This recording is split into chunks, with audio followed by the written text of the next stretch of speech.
এই বকাচোদা দাদা কি করছিস এখানে? আমি সব জানি আমি দাদাকে বলে দেবো।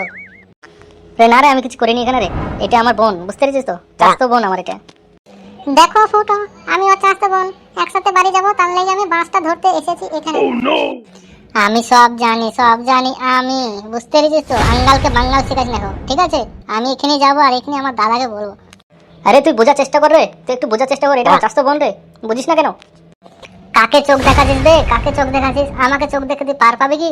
আমি এখানে আছি, এমএলএ দাদাকে আমি বলছি, তারা আমার কথা ঠিকই শুনতে হবে, যে কালো কুকুর একটা মেয়েদের সাথে দেখা করছিল।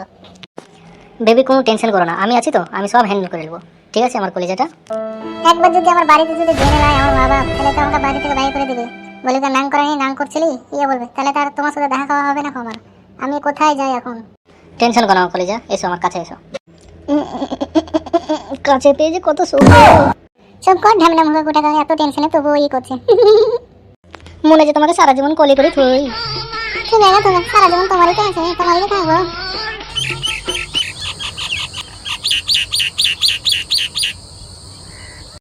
তৃণমূল কংগ্রেস অনুব্রত মণ্ডল এখন কি বলছেন দেখুন।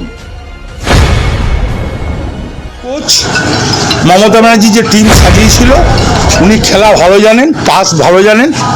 সেই টিমের 11 জনের ভেতরে আমি একজন ছিলাম। মমতা ব্যানার্জি আমাদের কোচিং দিয়েছিল, জয়লাভ করেছি। বিজেপি যা বুঝলি রে, এই ভোটে তো আমাকে জিততেই হবে, যেমন করে হোক জিততেই হবে আমাকে, বুঝতে পেরেছিস তো? ও তুমি কিছু টেনশন করো না দাদা, আমি সব ঠিক করে দেবো। যে তোমার পেছনে লাগবে তাকে একদম শেষ করে দেবো, 1 to 4, বুঝতে পেরেছো দাদা? 1 to 4 করে দেবো দাদা। ও দাদা, বেলটা দরজাতে কিসের জন্য দিয়েছি বকাচোদা? বেলটা বাজাতে পারিস না, একদম জিনে ঠিকন হয়ে ঢুকে গেছি বকাচোদাকে। তাই তবে বেলটা বাজাতে কি লজ্জা লাগছে? গুদ মারি এনে করে বেলটা কিসের জন্য দেওয়া হয়েছে? কত কষ্ট করে বেলটা লাগাইলে দাদা। কিরে, তুই আমার সাথে মস্কারা করছিস রে? হ্যাঁ, তুই আমার সাথে মস্কারা করছিস? না গো দাদা না, আমি তো আপনার সাথে কেন মস্কার করবো? না না দাদা, ফালতু কথা ছাড়েন তো, আমি যেটা বলতেছি সেটা আমাকে বলতে দিন, হেবি জরুরি কথা। আচ্ছা ঠিক আছে, বল তোর কথা। দাদা আপনার কালো। কি রে বকাচোদা, আমার কালো? হ্যাঁ, তুই আমার সাথে মস্কারা করছিস বকাচোদা? আবার আবার আবার আবার হাসি চোদাইছে ও। না গো দাদা না। কিরে, তুই আবার চুপ কেন হলি বারাটা? বল না রে, কি বলতেছিস? দাদা আপনার কালো কুকুর একটা মেয়ের সাথে লন্ডভন্ড করছে, আমি নিজের চোখে দেখে এলাম।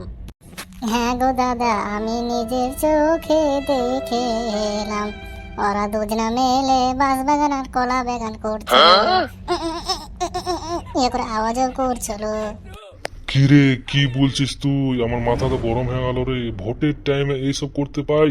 কালো কুকুর। আরো কত কি বলেছে দাদা, তা কি আমি বলবো তোমাকে?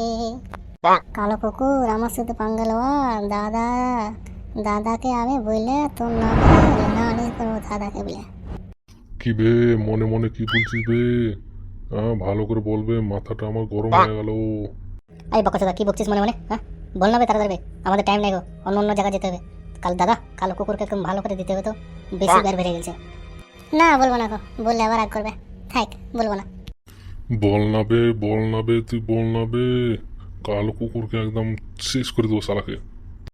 বললে কি আর বিশ্বাস করবে দাদা? ওই এমন এমন কথা বলেছে তোমার বেটির লাগে, তোমার বউর লাগে।